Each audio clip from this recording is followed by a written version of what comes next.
Cathy Engelbert become a symbol of the WNBA, a meteoric rise championing record-breaking viewership, corporate sponsorships, and growing fan engagement.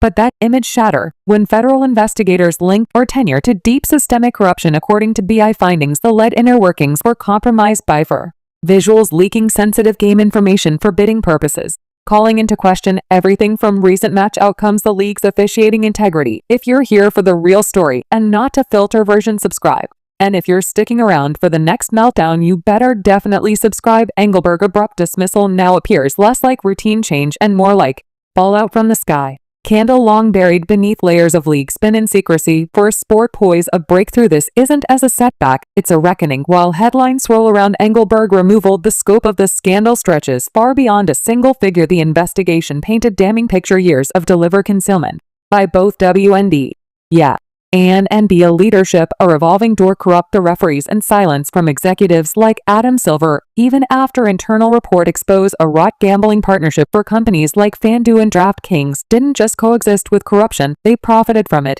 And now the trust of fans, player, and stakeholders is unraveling fast. The headlines are brutal. Adam Silver and Cathy Engelbert, to the most powerful figures in professional basketball, are out abruptly removed after federal investigation uncovered a widespread betting and referee manipulation scandal. No press tour, no ceremonial goodbyes, just a swift and silent exit. That is everyone asking, how deep does this go? This isn't just about a rogue referee or one team bending the rules. The BI's investigation revealed a sprawling network of league insiders, players, coaches, and officials leaking sensitive information to help fuel illegal gambling operations, the kind of information that changes betting odds in real time, the kind that in the wrong hands makes the outcome of a game a business transaction instead of a competition.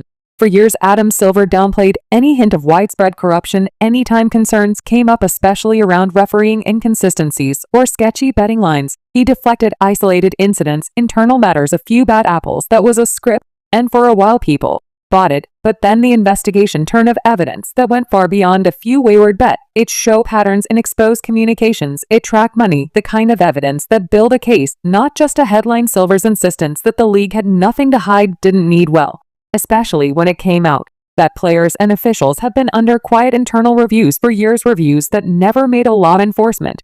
Cathy Engelbert followed the same playbook. Under her leadership, the WNBA made huge strides in visibility and marketability. But behind the Polish PR, there were warning signs: referee calls that made no sense, game outcomes didn't add up, and a league office there refused or he watched the tapes even when fans were breaking them down frame by frame. Online, Engelbert echoed Silver's message: trust the process, the system works. But now, with investigators confirming that even WNBA referees were party in full leaking pipeline, her credibility is in shambles. Worse, her refusal to push for independent oversight created the perfect environment for manipulation to thrive. Back in 2019, concerns about Terry Rozier's betting habits started surfacing inside league offices. Whispers turned into reports, and those reports were buried. Rozier wasn't suspended, he wasn't fined, he was quietly traded. That pattern managed the issue privately, protect the brand big the norm. And it wasn't just Rozier. Other players with known ties to betting circles were shuffled around the lead like chess pieces. The NBA's internal investigators flagged behavior, but no formal action was taken. Why? Because the league was making too much money to let the truth interrupt the revenue. If you ever watched the close WNBA game and felt like something was off, like the referee leaning too hard one way or calls were strangely inconsistent, you weren't imagining it. The investigation confirmed that referee calls were being influenced not just in the moment, but before the game even started. Referees were allegedly briefed or paid, wrapped in ways that aligned with certain betting interests, and with no independent review process, no checks on their decisions. There was nothing stopping those calls from tipping a game. One foul here, one no call there, that's all it takes to swing the momentum and shift the timing of all this. Couldn't be worse for the WNBA. Stars like Caitlin Clark brought in record-breaking viewership and fan engagement. Her arrival was supposed to be a turning point, but now her most pivotal games are being scrutinized under a new light. With those calls fair? Were those gains legitimate? When you introduce down into the integrity of the sport, everything starts to unravel. Fans are questioning results, sponsors are hesitant, and the players, many of whom had no part in any of this, are left cleaning up the mess with their reputations on the line. The conflict of interest couldn't be more obvious. Both leagues have deep financial ties with sports betting giants. Like every time a fan places bet, the leagues profit.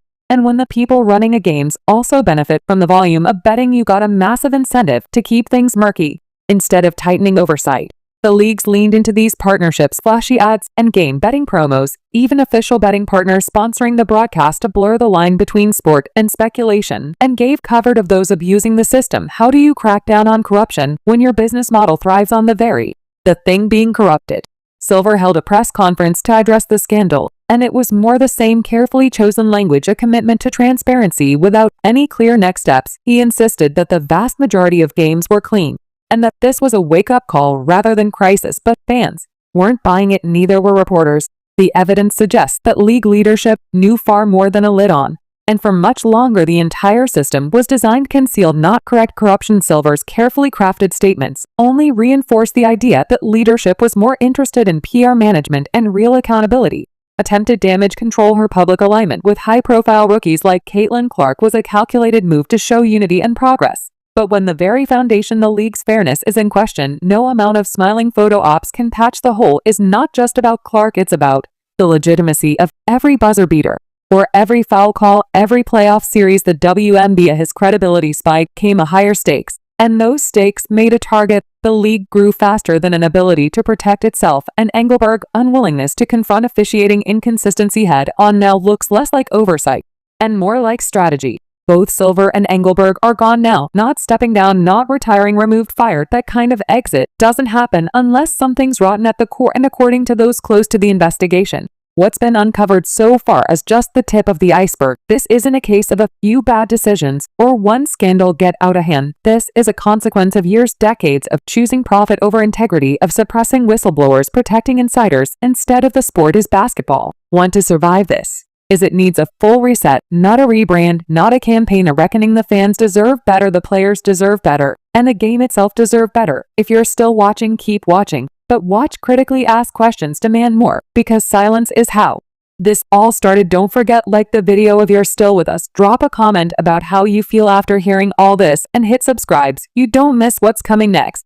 Once the headlines hit, Silverstone shifted. He moved from quiet denial to damage control mode. There were leaks again from inside the NBA office, adjusting. You've been warned about this years ago, not once, multiple times, and every time the response of the same came at. Silver's defenders claimed he couldn't act without hard proof, but federal investigators found the proof: wire transfers, burner phones, digital trail that connected referees to betting circles. At best, Silver turned a blind eye. At worst, he unable to cover up to protect the league image and its revenue. Cathy Engelbert tried to distinguish the WNBA issues from NBA's. Her state mentioned shared challenges and the need for a fresh start, but it didn't address the core problem. She never explained why referee decisions were left unchecked or why league personnel linked to suspicious ads to state employed. She blamed legacy systems and growing pains, but investigation shows as wasn't growing pains, it was deliberate negligence. The WNBA, one be seen as a professional, polished, rising league confronting internal corruption, didn't fit the narrative, so it was ignored.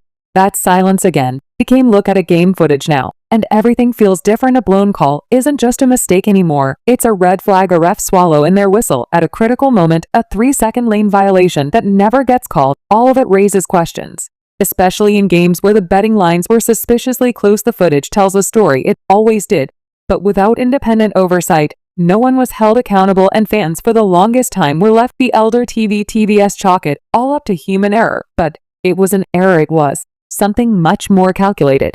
And in the middle of all this, Caitlin Clark, her rise to fame wasn't as good for WNBA. It was the league's biggest marketing engine. She sold out arenas, brought in national coverage, shifted the league momentum, and now fans are being asked to reevaluate our defining games. People are to say, acting her toughest matchups, the suspicious officiating she endured, and how often her team lost control, and moments that didn't make sense. Was that all fair? Were those results real? The damage here isn't just her image, is that the legitimacy of her journey, and she didn't even do anything wrong. Silver and Engelbert were always publicly in sync. Panels, joint statement presses about integrity and diversity. They sold unity, but privately they were navigating chaos. Reports were kept in seal folders. Referees flagged misconduct. Were still revving playoff games. Coaches raised alarms. Were told to keep quiet for the good of the league. And the worst part, they knew the optics. They knew that if the public found out, the backlash would be nuclear. So instead, accountability. They went with image control. They leaned on script statements and shiny partnerships. They tried to ride the wave of growth, without dealing with the right underneath. Terry Rozier's name keeps coming up for a reason. Is betting involvement was one of first major red flags. When those patterns or flag internally spikes and wagers odd stat, unusual game choices, the lead and investigate. They moved him quietly. No suspension, no statement, just a change of jerseys and a trail. That strategy was standard. Keep it quiet, move the pieces, and hope the media never connect the dots.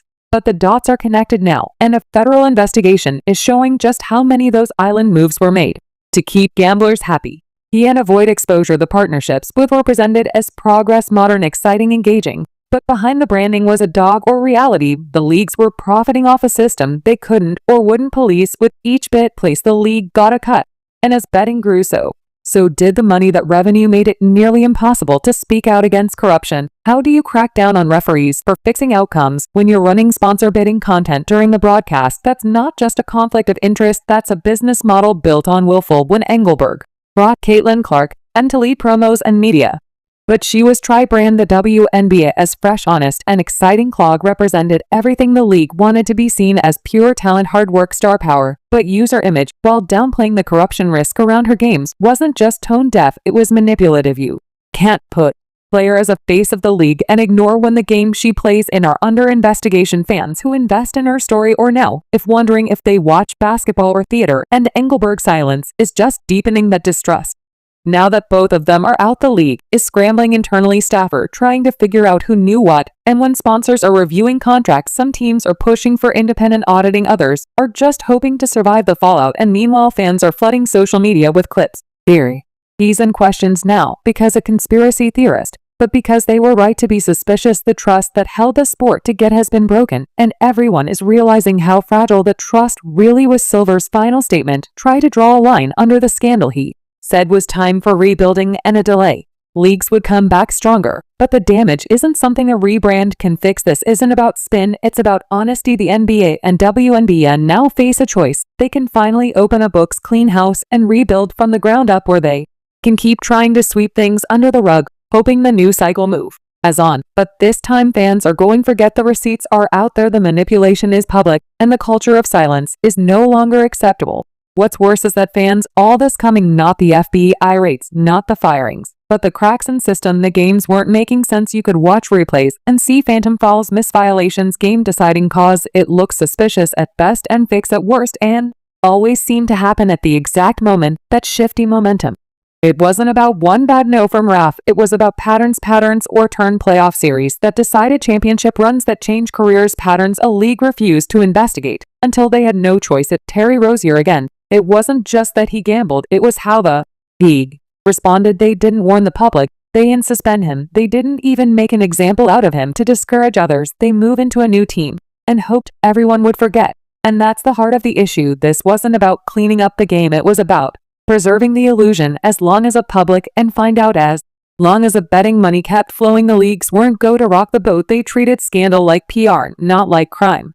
When Adam Silver finally stood in front of a podium after the story broke, he looked exhausted, not just in the scandal, but from the unraveling of a system he'd spent years building. He didn't say much, mostly generic language about values and investigations and moving forward. But here's the problem: moving forward doesn't work when you refuse to move truthfully. Silver oversaw an expansion of sports betting partnerships, a spike in viewership, and a rise in global NBA influence, and yet in all that time he never once acknowledged that some of the growth was built on compromise games. Cathy Engelbert's statement was even more vague. She referenced challenges we must face and lessons we'll learn. But there were no answers about how this happened, no explanation of how so many referees got compromised or how internal reports were ignored.